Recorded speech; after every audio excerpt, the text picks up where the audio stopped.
En primer lugar, hay que colocar una cosa bien clara en la cabeza. La iglesia no salva. La iglesia no tiene capacidad de salvar a nadie. No pienses tú que porque vienes a la iglesia te vas a salvar.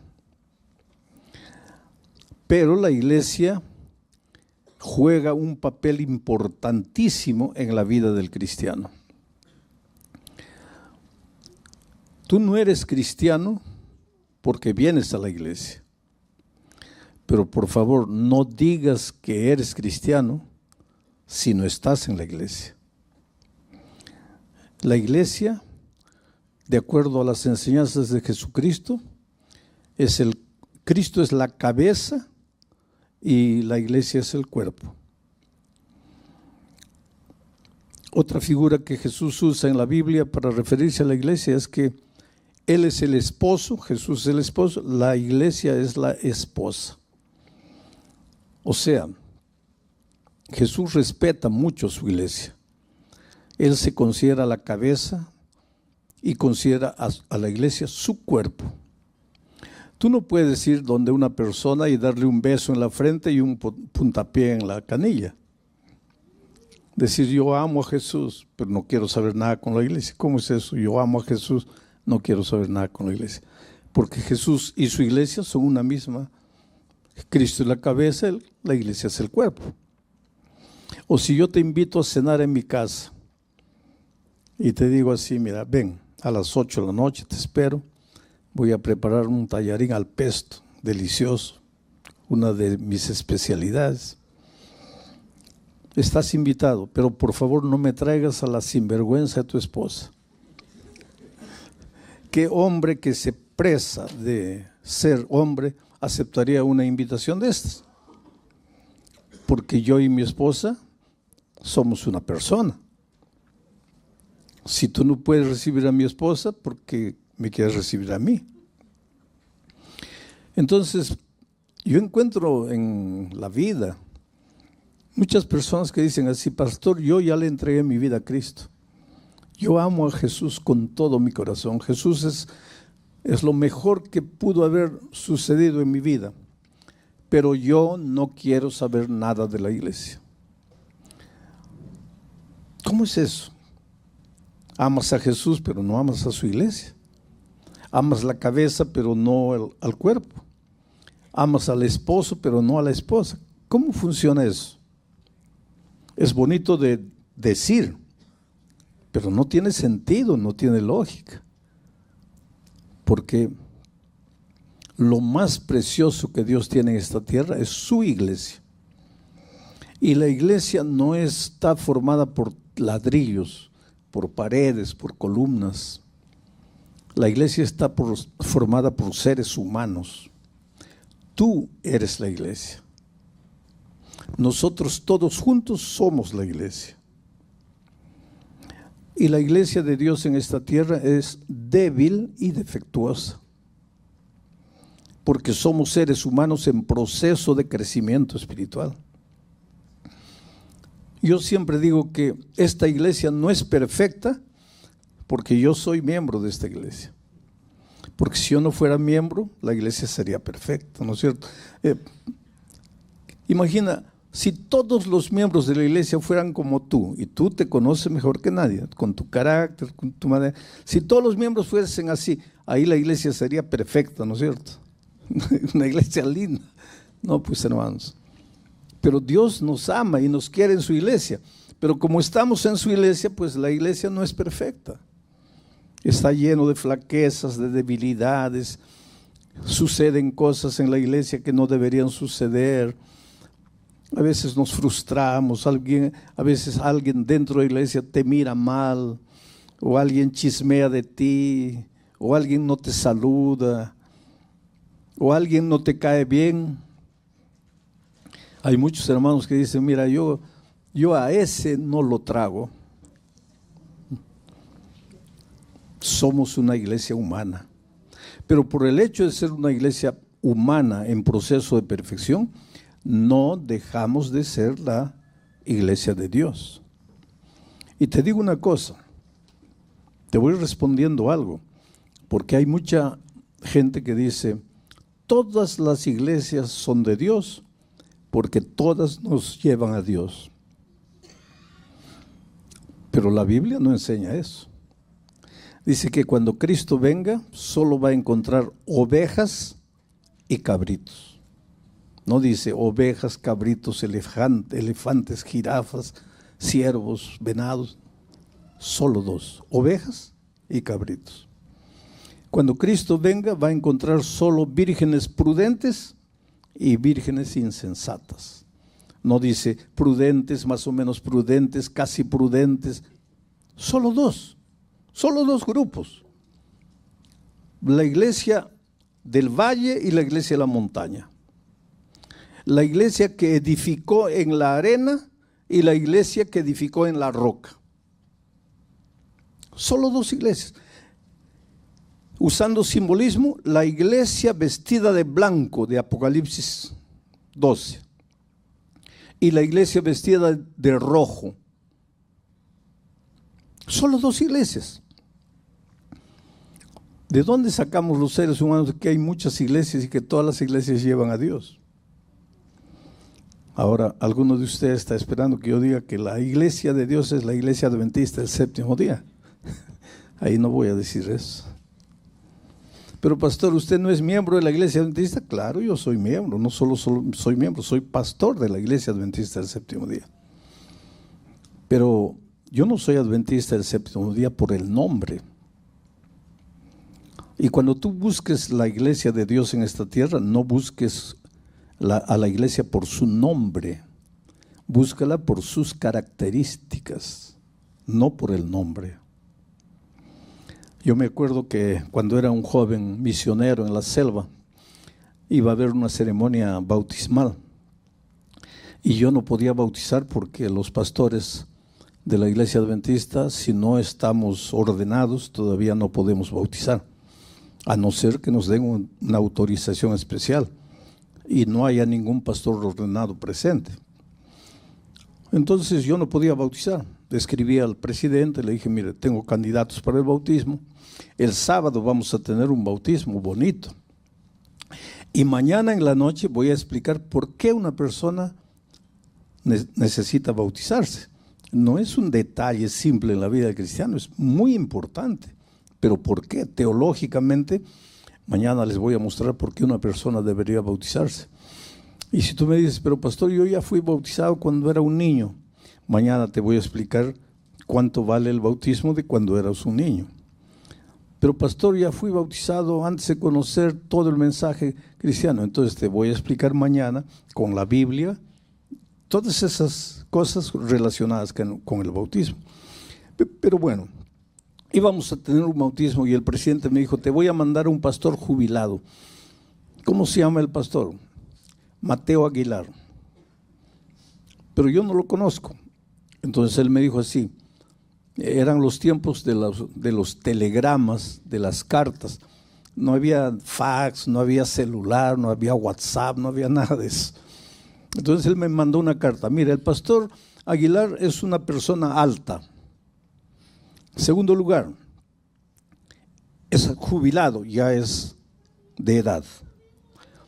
Tercero, es delgado. Cuarto, tiene un lunar grande en la cara izquierda. Quinto, siempre anda con corbata y con un cartapacio negro. Entonces tú vete a donde va a llegar el ómnibus y espera que baje un hombre con esas características. Ese es el pastor Mateo Aguilar.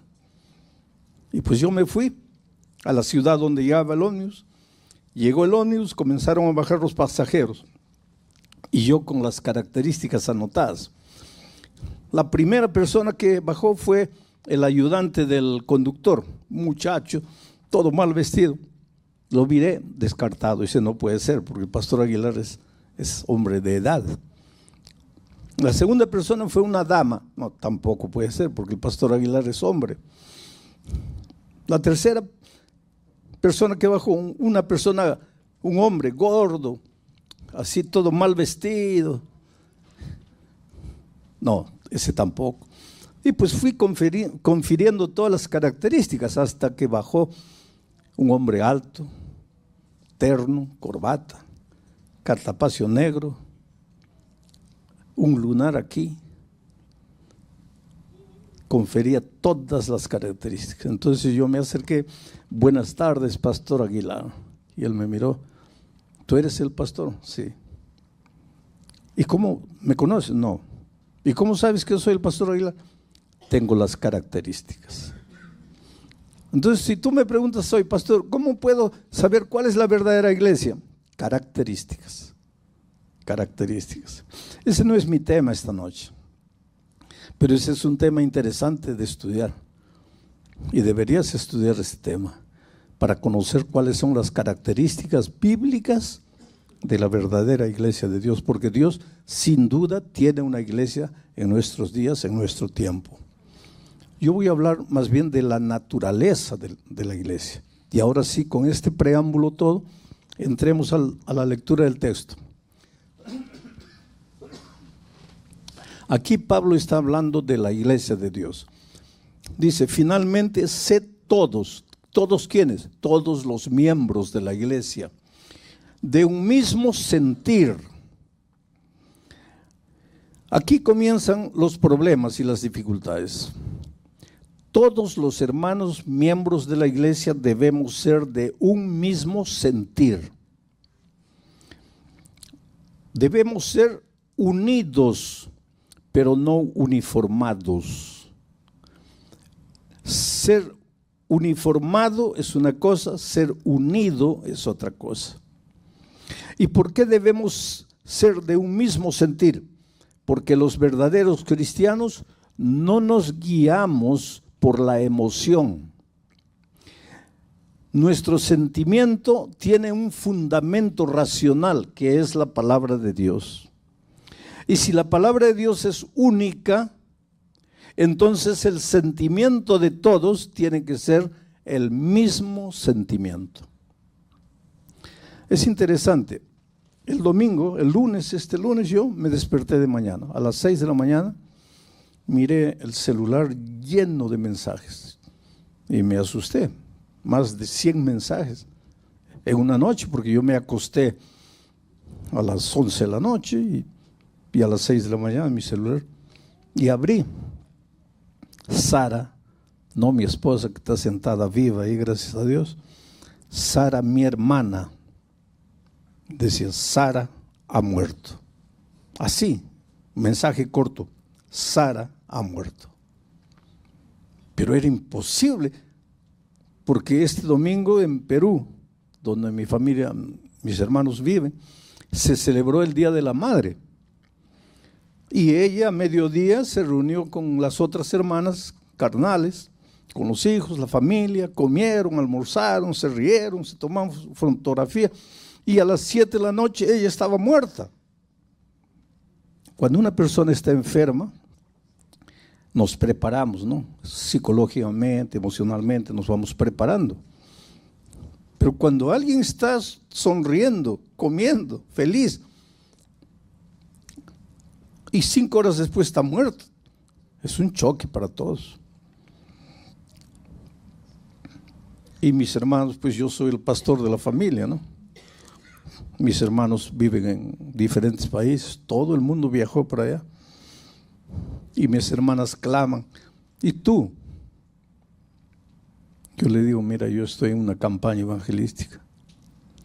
Yo tengo el mismo dolor de ustedes, pero yo tengo una misión. Yo no puedo interrumpir todo aquí para ir allá. Entonces, por favor, compréndanme. Hace una hora, mi hermana acaba de ser enterrada. Yo tuve la oportunidad de ver el culto, lo que se dijo en el culto. Y entonces entendí una vez más el valor de la esperanza. Los cristianos nos entristecemos delante del dolor, pero no nos desesperamos, porque tenemos esperanza. Yo ayer les grabé un mensaje a mis hermanos, se los mandé. Sara, nuestra hermana, duerme, pero ya viene Jesús para despertarla del sueño. Tú sabes el valor de la esperanza. Ahora, mi esperanza no se funda, no se basa en emoción. Mi esperanza se basa en la palabra de Dios, en la promesa de Dios. La esperanza cristiana no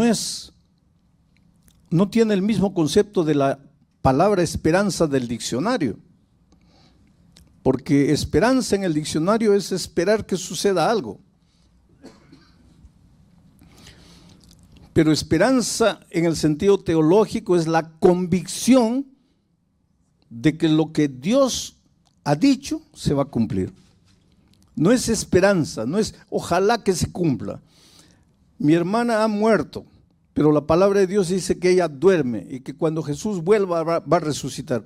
Y eso no es ojalá que suceda, eso es convicción de que va a ser así, porque la palabra de Dios lo dice. Y es en este sentido que Pedro le dice a la iglesia: sean todos ustedes no de una misma emoción, sino de un mismo sentir, de una misma manera de pensar, porque el pensamiento de ustedes está fundado en la palabra de Dios, y la palabra de Dios es una sola, eterna. La hierba se seca, la flor se marchita, pero la palabra de Dios permanece para siempre. Por eso, queridos, los cristianos, cuando vienen las tormentas, la oscuridad, la lluvia, las tragedias, las dificultades, somos seres humanos y podemos derramar una lágrima. ¿Tú crees que mis hermanos no han llorado? ¿Tú crees que yo en silencio no he derramado una lágrima? Pero estoy aquí predicando con convicción, con seguridad, con esperanza. Y esto es lo que Dios quiere para su iglesia.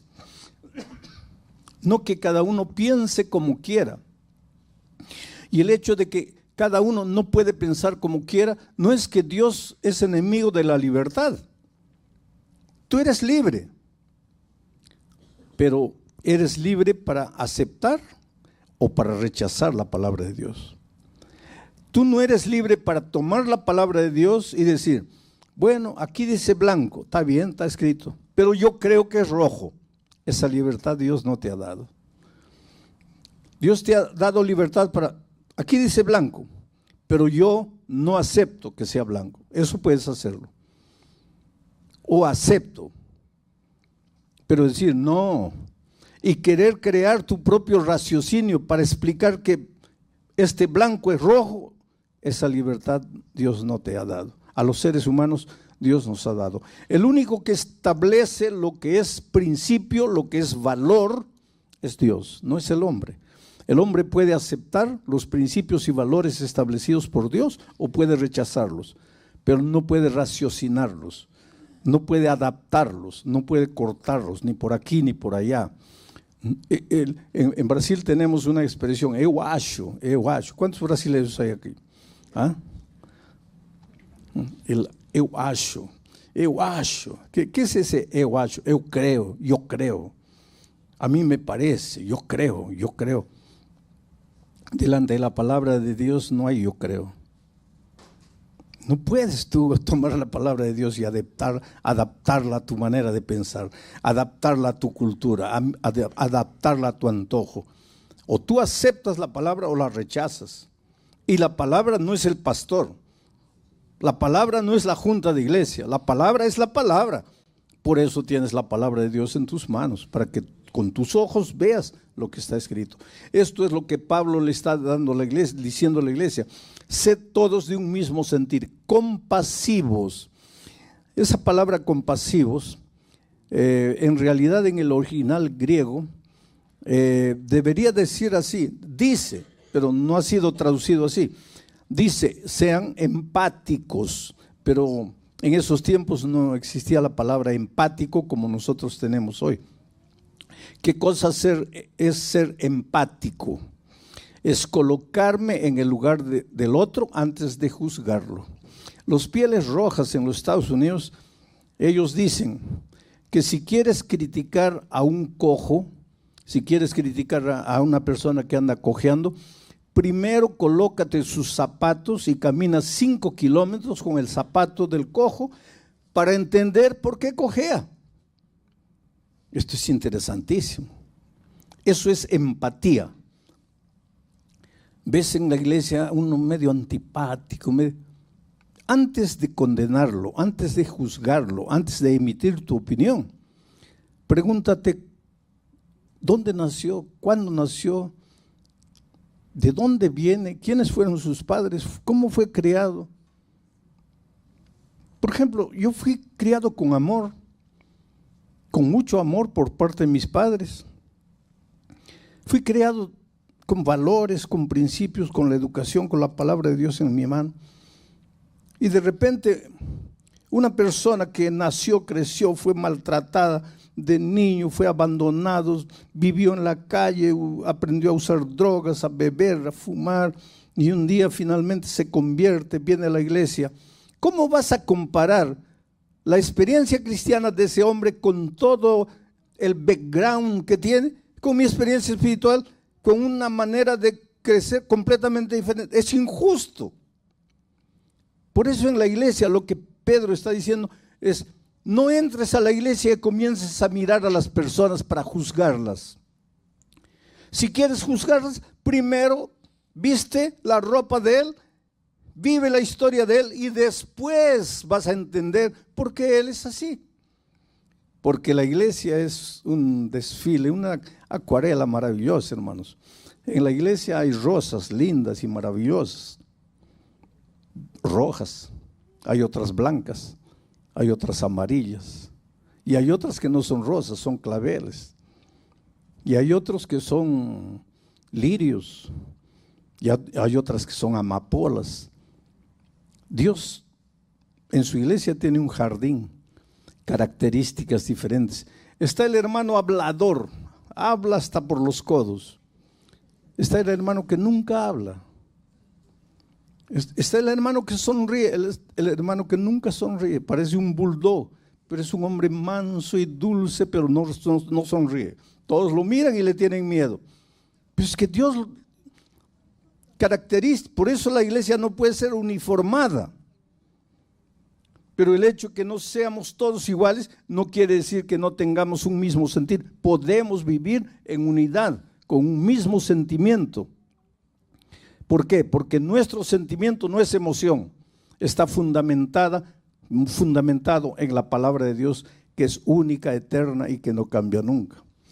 Finalmente, sed todos de un mismo sentir, compasivos, amándoos fraternalmente. Ese amándoos es clave, porque viene la palabra amor. Y nosotros los seres humanos a veces con nuestra manera de pensar no entendemos los conceptos divinos. Juan dice que Dios es amor. Para que tú entiendas lo que significa Dios es amor, te voy a hacer pensar de esta manera. Voy a hacer una ilustración medio hereje. ¿De qué está hecho este micrófono? De metal. ¿De qué está hecho mi traje? De tela. ¿De qué está hecho mi zapato? De cuero. ¿De qué está hecho este púlpito? De acrílico. ¿De qué está hecho esta Biblia? De papel. Y ahora viene la pregunta tonta. ¿Y de qué está hecho Dios? No, Dios no está hecho. Dios es Dios. Pero para entender, ¿y si estuviera hecho, de qué estaría hecho? ¿Cuál sería la materia prima de él? Amor. Eso es lo que Juan dice cuando dice Dios es amor. Entonces, el amor existe porque Dios es amor. Entonces, cuando Pedro te dice, en la iglesia debes amar al otro, aunque no te caiga simpático, aunque no se adapte a tu manera de pensar o de ser. Ustedes todos deben amarse. Pedro dice eso entendiendo que tú has aceptado a Dios en tu corazón Y si has aceptado a Dios en tu corazón, has aceptado el amor. Y ahora no vas a predicar el amor, vas a vivir el amor. El amor no se declara en una poesía ni en un himno. El amor se vive. Pero solo es posible vivir el amor cuando Dios vive en ti, porque Dios es amor. En otras palabras, Pedro está pensando en una iglesia espiritual, en una iglesia que ha nacido de nuevo, en una iglesia que es capaz de mirar a su hermano y compadecerse de su hermano, de sentir empatía por él, de colocarse en el lugar de él antes de juzgarlo. Y sigue diciendo Pedro, no devuelvas mal por mal. Si alguien no te saluda, salúdalo tú. No devuelvas mal por mal, ni maldición por maldición, sino por el contrario, bendiciendo, sabiendo que fuiste llamado para que heredaseis bendición. Esta parte la leemos y a veces no la entendemos. Tú fuiste llamado para heredar bendición. Desde el vientre de tu madre, Dios te llamó para heredar bendición. ¿Qué es bendición? Son lluvias maravillosas de gracia que te hacen feliz y próspero en esta vida. Bendición abarca la vida espiritual, la vida familiar, la vida profesional, la vida personal, la vida en cualquier aspecto.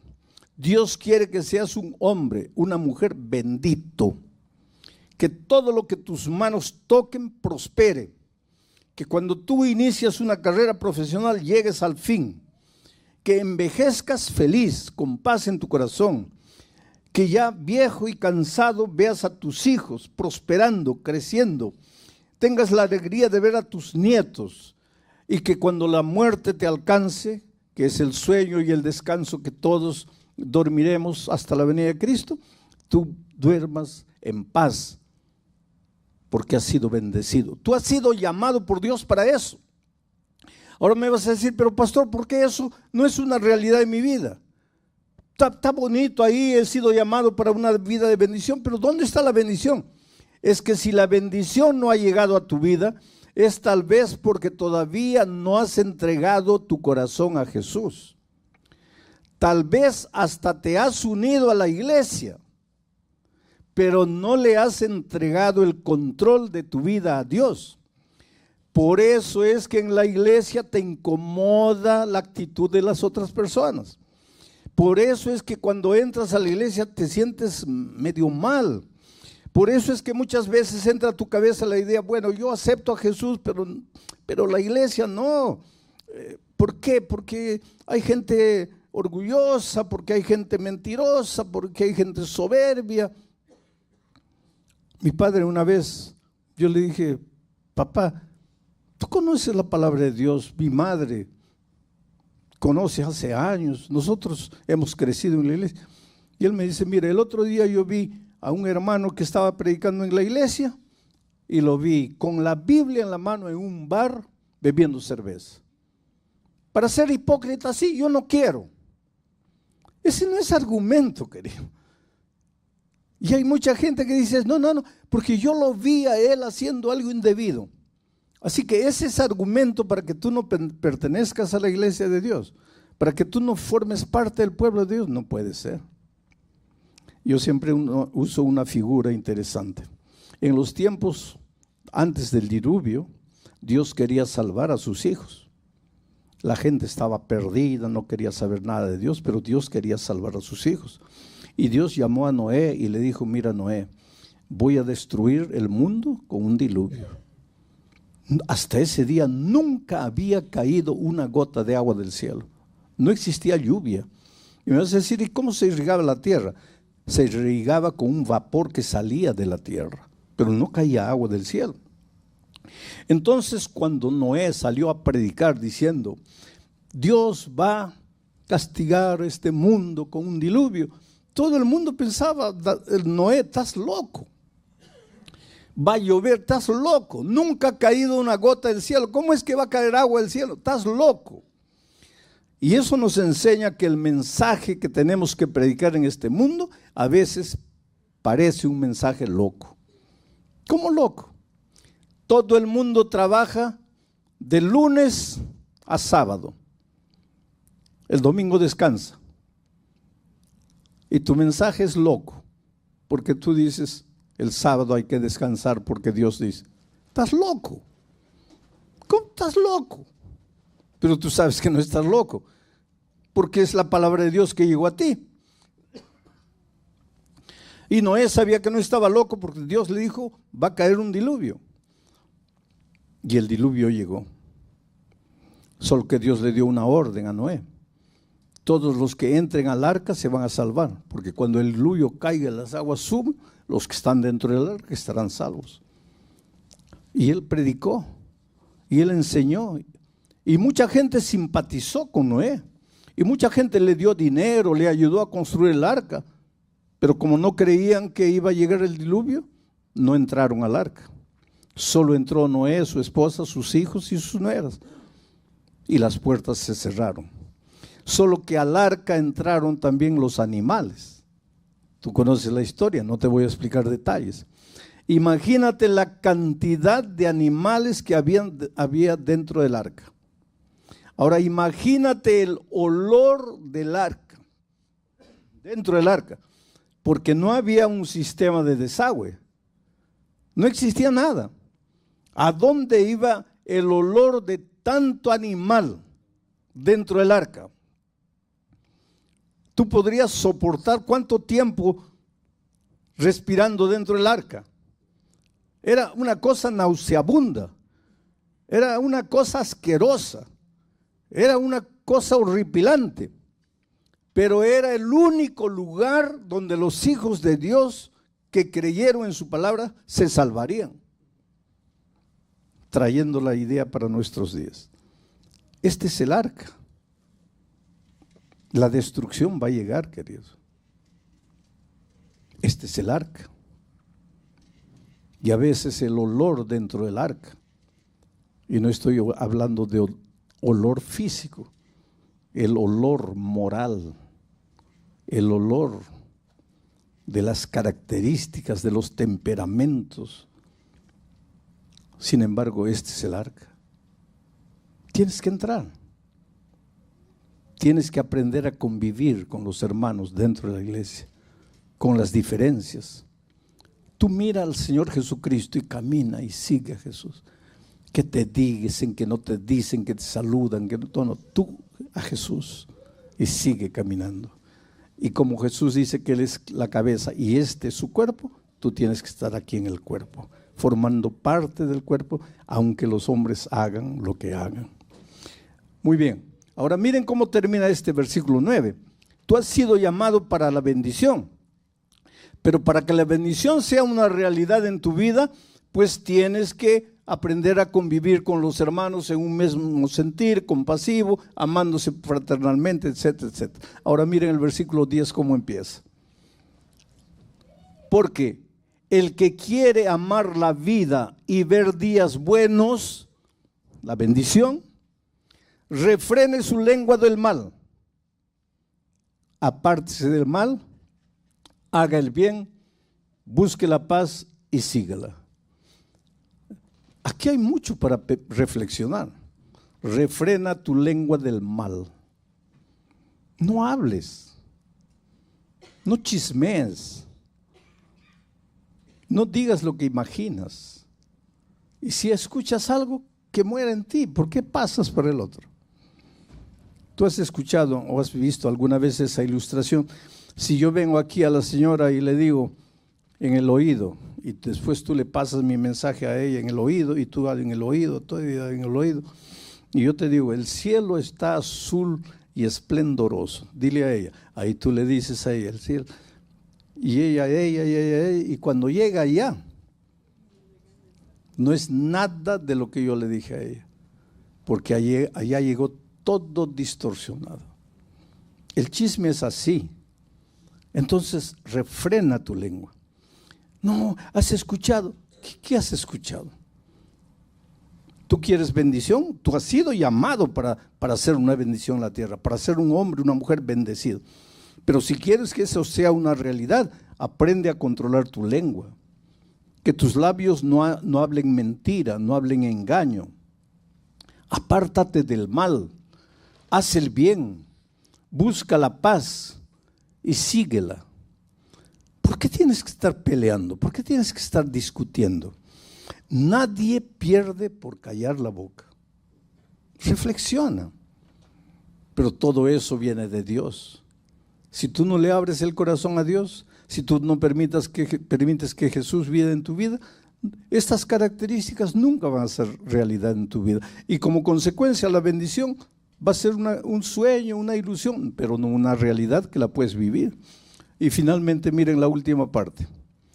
Porque, versículo 12, porque los ojos del Señor están sobre los justos. ¿A quién cuida el Señor? A los justos. ¿Y quién es justo? No el que nunca peca. Porque Salomón dice, 7 veces cae el justo. Salomón no dice 7 veces cae el pecador. Dice cae el justo. Y ahora más me hace preguntar, ¿quiere decir que los justos también caen? Claro. Hasta la medida de Cristo vamos a cargar lo que expliqué anoche, la naturaleza pecaminosa. Y mientras carguemos la naturaleza pecaminosa, estamos sujetos a caer en cualquier momento. Nuestra única seguridad es Cristo. Pero los ojos de Jehová están sobre los justos. Te protegen, te vigilan, te defienden. Los ojos de Jehová están sobre los justos. Pero el rostro del Señor está contra aquellos que hacen el mal. Ahora, esta frase necesita ser explicada. Los ojos del Señor están contra los que hacen el mal. En la Biblia, especialmente en la literatura judía, y Pedro era un judío, y se deja influenciar por esa cultura judía. En la literatura judía existe lo que se llama la literatura atributiva. ¿Qué significa eso? Que Dios, por el hecho de ser Dios, se le atribuye todo a Él, aunque Él no sea el originador de las cosas. Pero como Él es Dios, finalmente en la literatura hebrea se le atribuye todo a Dios.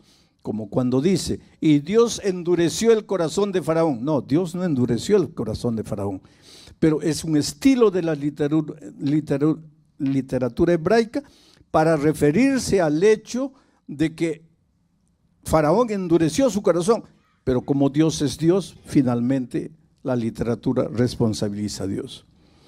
Aquí se le atribuye a Dios el mal de los pecadores. Pero Dios no les hace mal, ni a los pecadores, ni a los justos. Dios es fuente de bendición, Dios es fuente de amor. Pero aquí está Dios y aquí está el territorio de la bendición. Tú quieres ser un hombre bendito, no te salgas del territorio de la bendición. No sueltes la mano de Jesús. Pero si tú sueltas la mano de Jesús y te vienes para aquí, tú te introduces solo al territorio de la muerte, al territorio de la maldición. No es que Dios te maldice, tú voluntariamente escoges la maldición, escoges la muerte. En la literatura hebrea se da a entender, es Dios que te está maldiciendo, pero esa no es la realidad. Es un estilo de literatura atributiva que le atribuye a Dios todo finalmente. Pero esta maldición la escogí yo. En ese sentido, la muerte no es el castigo de Dios. La muerte es una opción humana. Yo escojo el terreno de la maldición. Yo escojo el terreno de la muerte. Hermanos, Dios es vida. ¿Y qué cosa es la vida? La ausencia de muerte.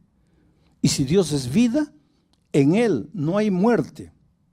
Y si en Él no hay muerte, ¿cómo te va a dar la muerte? Él no te da la muerte. La muerte es una opción tuya. Tú escoges al separarte de la vida que es Dios.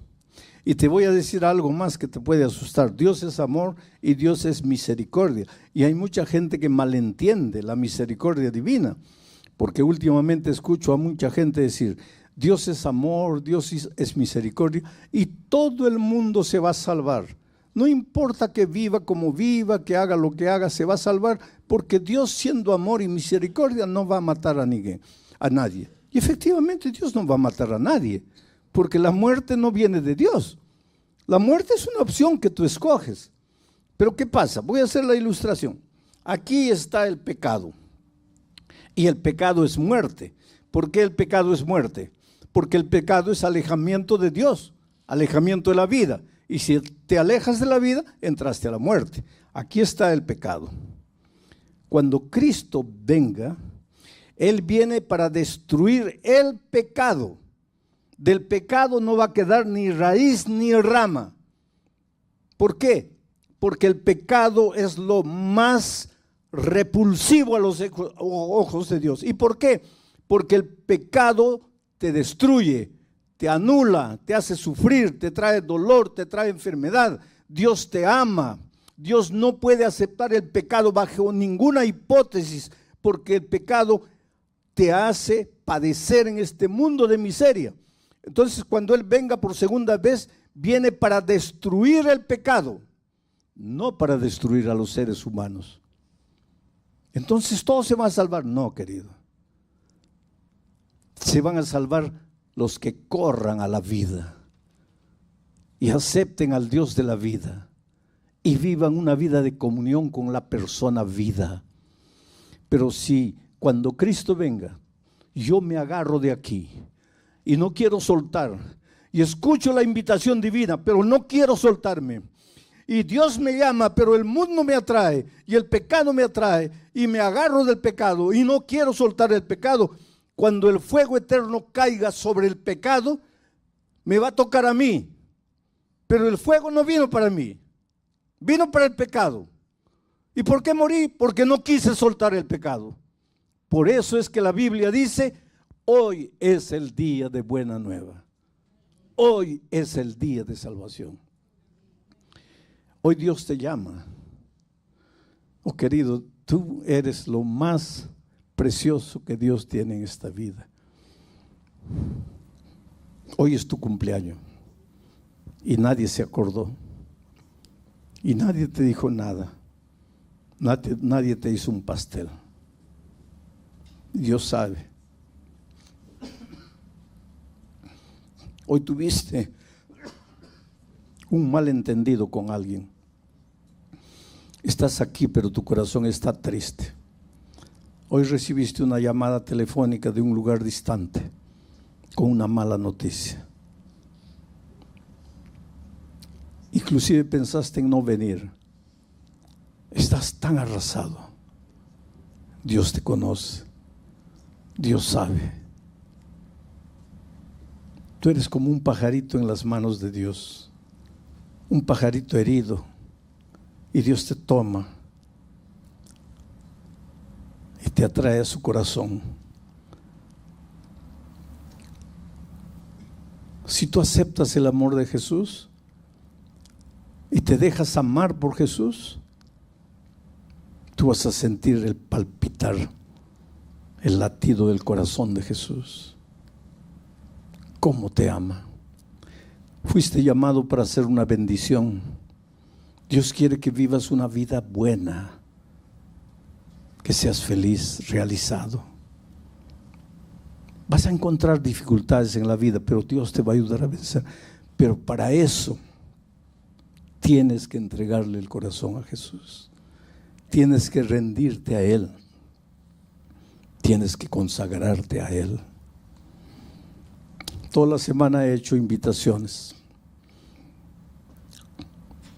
Estas invitaciones las hago en todos los países del mundo. Hace algún tiempo atrás yo estaba en Estados Unidos. Hice una invitación, vino una chica aquí adelante, tatuada, rostro, tenía una cadena pendiente aquí, cuerpo, brazos. olía a alcohol, a droga. Y cuando terminé, hice la última oración, entraba a un cuartito y ella se metió. Y ahí sentí más el olor de droga. Ella estaba drogada o semidrogada. Y me dice, Dios no puede amarme a mí. Mira mi vida, mira lo que soy. Soy una basura. Y me hizo una pregunta terrible. Tú dices que Dios me ama. Pues cuando yo era una niña, mis padres murieron en un accidente de tránsito, me quedé huérfana. Pero mi abuela, la mamá de mi mamá, vivía y me recogió y me crió con cariño. Pero cuando yo tenía 12 años, mi abuela, mi única familia, murió y me quedé sola, una niña de 12 años. Entonces una vecina de mi abuela me recogió, no porque me amaba, sino porque quería quedarse con la casa de mi abuela. Y una noche, yo tendría 13 años, cuando el esposo de esa mujer entró a mi cuarto y me violó. Yo gritaba, pedía auxilio, la mujer escuchaba, no hizo nada. Ese hombre me violó. Yo tenía 13 años, al día siguiente salí de casa, ya no podía quedarme en esa casa. Me fui a vivir a la calle, una niña de 13 años. Comencé a vivir con los muchachos de la calle.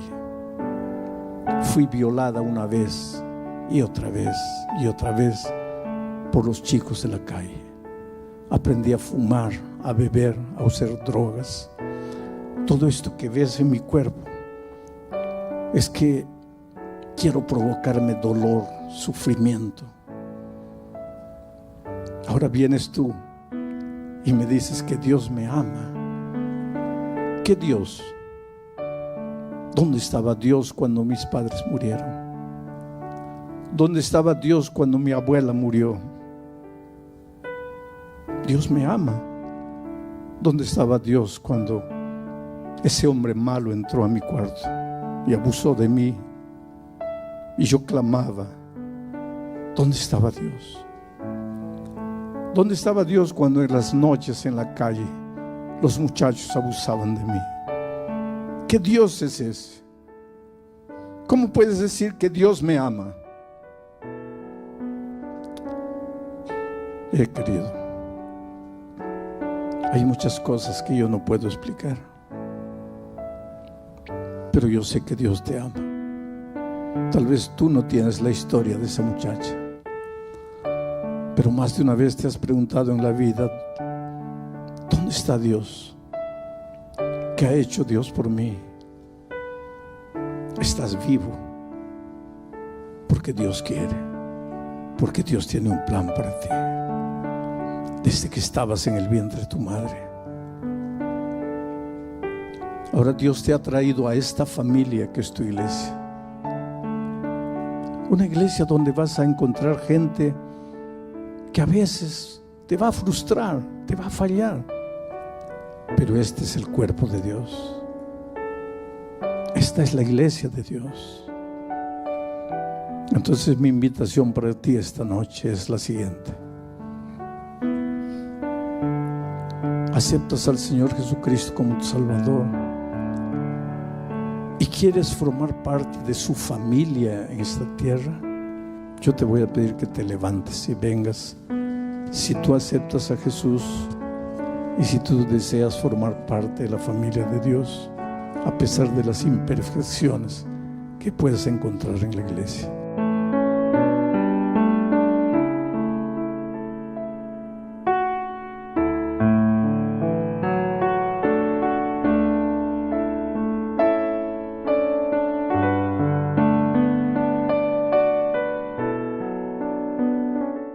Abril del año 2026.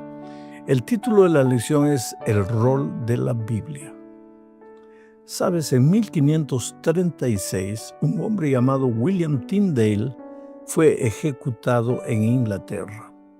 ¿Cuál había sido su crimen? No fue robo, no fue violencia, ni siquiera conspiración política.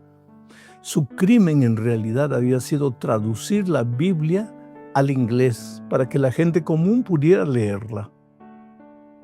Antes de morir, atado al poste de ejecución, Tyndale pronunció una oración que quedó registrada en las paredes de la historia. Señor, por favor, abre los ojos del rey de Inglaterra. Oh, querido, eran tiempos difíciles. La gente no podía tener una Biblia en casa sin correr el riesgo de ser presa o condenada a muerte. Ahora ya pasaron casi 5 siglos de la ejecución de ese valiente misionero. Hoy, millones de personas tienen acceso a la Biblia en su propio idioma. Tú puedes comprar una Biblia en cualquier librería, descargarla en tu celular o hasta escucharla en audio. Sin embargo, surge una pregunta trascendental, pero incómoda. En tiempos de tanta libertad, ¿qué lugar ocupa la Biblia? Pero espera, no en tu biblioteca, no en tu casa, sino en tu vida. Tal vez tengas varias Biblias en casa, pero ¿las abres? Tal vez sepas exactamente el lugar en tu casa donde están las Biblias, pero ¿las lees? Oh, mi amigo querido, la Biblia no es simplemente un libro antiguo, es la palabra viva de Dios y presenta la historia de un Padre de amor que te busca incansablemente. Es la voz del Creador hablándote a ti personalmente, que eres parte de su creación. Es el manual de felicidad que te enseña a vivir y alcanzar tus aspiraciones. Bueno, en el estudio de esta semana veremos 5 verdades sobre la palabra de Dios. Estas 5 verdades puedan transformar por completo tu experiencia espiritual. Veamos el primer subtítulo: el arma más poderosa. Sabes, la Biblia es el arma más poderosa que Dios ha puesto en tus manos. Es por eso que Satanás intenta alejarte de la Biblia, no necesariamente prohibiéndola como sucedía en los tiempos de Tyndale. Hoy el diablo utiliza estrategias más sutiles para que la Biblia pueda quedar olvidada e ignorada. Por ejemplo, las ocupaciones, el cansancio, las distracciones, la falta de tiempo. El enemigo sabe algo que nosotros muchas veces olvidamos. Una persona que ora y estudia la Biblia es una persona espiritualmente fuerte y él no quiere eso. Te quiere ver frágil, desnutrido espiritualmente, como una hoja seca que él pueda arrastrar con el viento de las tentaciones, pero el anhelo de Dios para ti es diferente. Y por eso observa lo que dice Efesios capítulo 6, versículo 17. Y tomad el yelmo de la salvación y la espada del Espíritu, que es la palabra de Dios. Mira, en este versículo Pablo describe a la Biblia como la espada del Espíritu. En los tiempos antiguos, la espada era símbolo de victoria. Quien usaba la espada con habilidad era un vencedor. Y hoy, si aprendes a usar la espada del Espíritu, que es la Biblia, con sabiduría, serás también un vencedor en cualquier aspecto de tu vida. Así que toma la espada del Espíritu en tus manos y enfrenta sin temor al enemigo. Ahora, por otro lado, Hebreos capítulo 4, versículo 12 dice lo siguiente: porque la palabra de Dios es viva y eficaz y más poderosa que toda espada de 2 filos, y penetra hasta partir el alma y el espíritu, las coyunturas y los tuétanos, y discierne los pensamientos y las intenciones del corazón. Aquí nuevamente vemos a la Biblia simbolizada por una espada, pero esta vez como una espada de 2 filos que penetra el corazón de la persona más dura. Te voy a contar una experiencia. El otro día encontré a un hombre que había sido ateo e incrédulo toda su vida. Estaba casado con una médica, miembro de la iglesia, y no entendía en su capacidad de ver las cosas, no entendía cómo una mujer tan inteligente y culta como su esposa fuera capaz de creer, en la opinión de él, en esas tonterías de evangelio y de Biblia. Así que un día fue al estadio acompañando a su esposa para escuchar un sermón que yo iba a predicar allá. Pero él no fue simplemente porque quería escuchar la palabra de Dios. Él le dijo a su esposa: voy a llevar un cuaderno, un lapicero, voy a anotar todas las incoherencias de ese predicador y cuando volvamos a casa, yo te voy a mostrar que él está equivocado y que tú eres una tonta creyendo en las palabras de un hombre que comete tantos errores. Él fue. Un año después me contó su historia. Dice: pastor, usted entró para predicar y yo estaba con mi cuaderno atento para anotar sus incoherencias. Pero de repente usted comenzó a describir mi vida como si me conociera.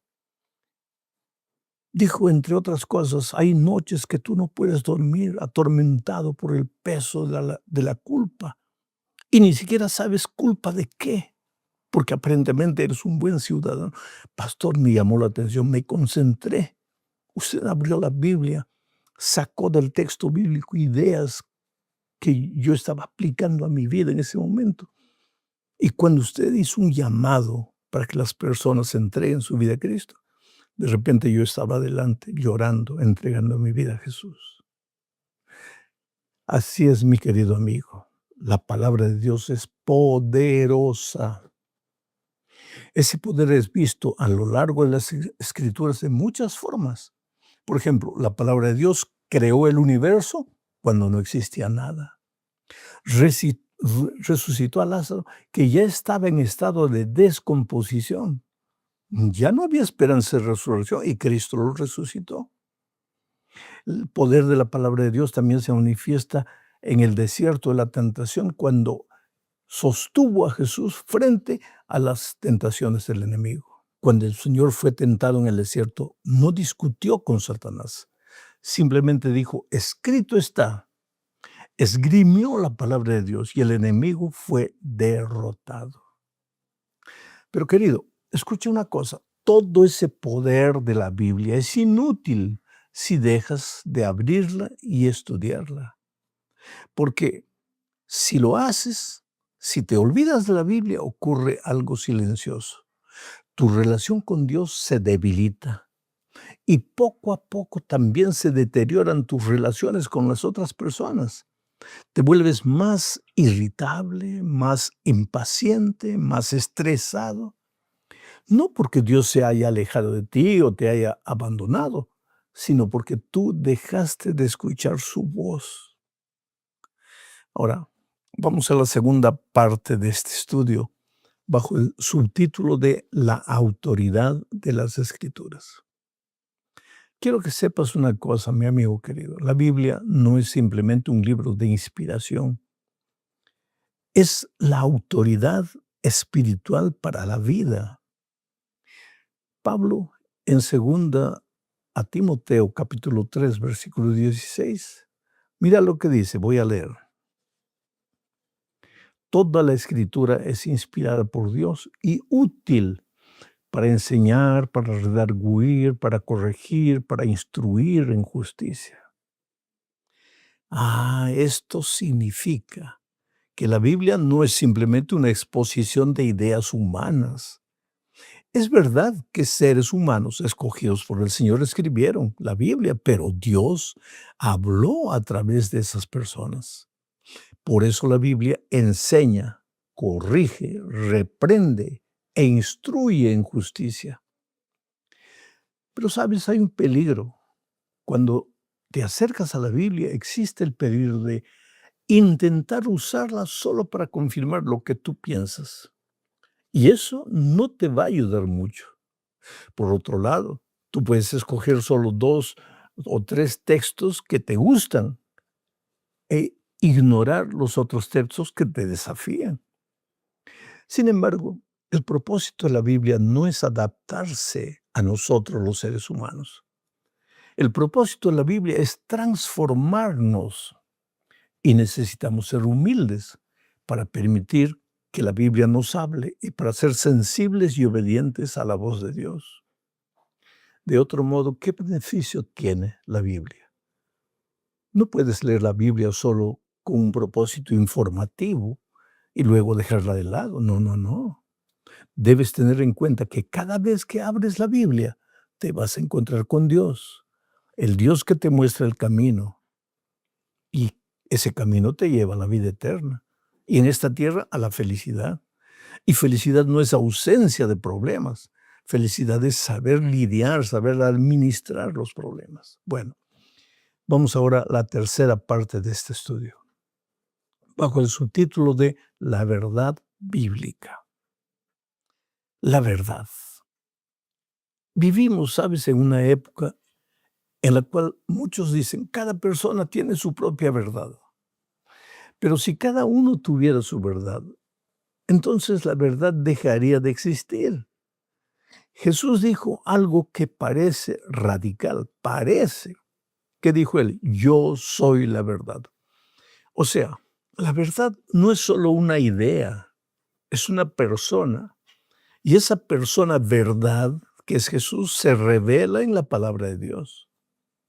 El problema es que la cultura moderna a veces se siente ofendida con los valores y principios presentados por la palabra de Dios y prefiere alegar que cada uno tiene su propia verdad. Pero esto no es verdad. Estos valores que se encuentran en la palabra de Dios no son simples reglas arbitrarias, son expresiones del carácter de Dios. Por ejemplo, Primera de Juan capítulo 4, versículo 8, dice que Dios es amor. Y Santiago, capítulo 1, versículo 17, afirma que en Él, en Dios, no hay mudanza ni sombra de variación. Esto significa que valores como el amor, la justicia, la verdad, la fidelidad, la misericordia no cambian, porque proceden del ser mismo de Dios que no cambia. En otras palabras, si Dios es inmutable, los principios que reflejan su carácter también son inmutables. Esto diferencia la ética bíblica de los sistemas morales humanos que cambian con las culturas. En resumen, Dios es absoluto e inmutable y los valores bíblicos reflejan su carácter. Lo que procede de un ser absoluto también es absoluto. Las culturas cambian, pero el carácter de Dios no cambia. Por lo tanto, los principios morales derivados de su carácter permanecen. Los valores bíblicos son como las leyes de la gravedad. Las culturas pueden ignorarlas, negarlas, intentar redefinirlas, pero eso no cambia la realidad de la ley de la gravedad. Si alguien salta de un edificio, pues va a caer y se va a hacer pedazos en el suelo. De la misma manera, cuando una sociedad ignora principios como la verdad, la fidelidad o la justicia, las consecuencias terminan apareciendo más tarde o más temprano. La cultura cambia, las filosofías cambian, las modas también cambian, pero la verdad de Dios permanece. Pero, por otro lado, la Biblia no es un libro cerrado. Es una mina de verdad que sigue revelando tesoros a quienes la estudian con sinceridad. Cada generación necesita redescubrir la palabra de Dios, encontrar las verdades en la palabra de Dios, ver cómo la palabra de Dios describe la vida.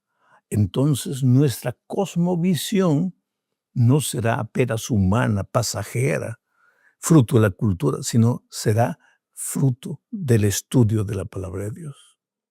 Vamos ahora a la cuarta parte, bajo el subtítulo de Los requerimientos divinos. Mira, leer la Biblia no es suficiente.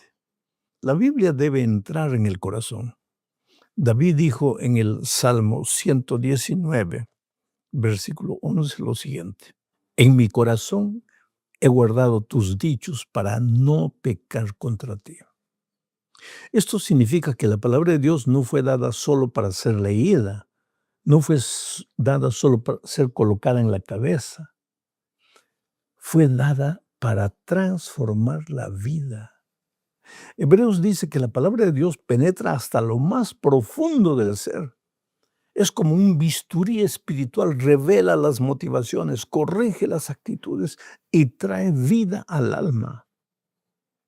En otra ocasión Jesús dijo, no solo de pan vivirá el hombre. Entonces, así como nuestro cuerpo necesita alimento, el alma necesita la palabra de Dios. Jeremías, por su vez, dijo algo hermoso en el libro de Jeremías, capítulo 15, versículo 16. Mira, fueron halladas tus palabras y yo las comí.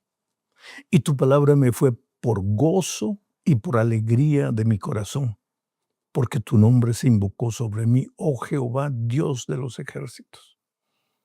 Quiere decir que cuando el alma tiene hambre espiritual, la Biblia se convierte en alimento. Y cuando tú te alimentas de la palabra de Dios, tu vida es una vida de felicidad, aunque tengas dificultades. Bueno, mi amigo querido, llegamos al fin de este estudio hablando de la condición del corazón. Y aquí veremos que la manera en que recibimos la Biblia depende del estado de nuestro corazón. Pablo explica que las cosas espirituales se disciernen espiritualmente. Quiere decir que si una persona abre la Biblia con orgullo, incredulidad, indiferencia, pues difícilmente va a escuchar la voz de Dios. Pero si abres la Biblia con humildad, ahí va a suceder algo extraordinario. Dios comenzará a hablarte, no siempre con una voz audible, pero sí con una convicción, con claridad, con dirección. La Biblia no es solo un libro para ser estudiado, es un encuentro con Dios. Y cuando te acercas a la Biblia con fe, el Espíritu Santo ilumina tu mente. Jesús dijo en Juan 6, 63 lo siguiente: las palabras que yo os he hablado son espíritu y son vida. O sea, la Biblia es más que tinta sobre papel. Es la voz de Dios. Durante siglos, las personas arriesgaron su vida para preservar la Biblia. Hoy ya no tenemos que esconderla. Pero existe otro peligro. Ya no es prohibirla, ahora es ignorarla. Una Biblia cerrada no transforma vidas. Una Biblia abierta sí. Y tal vez, querido, hoy el Espíritu Santo te está recordando algo.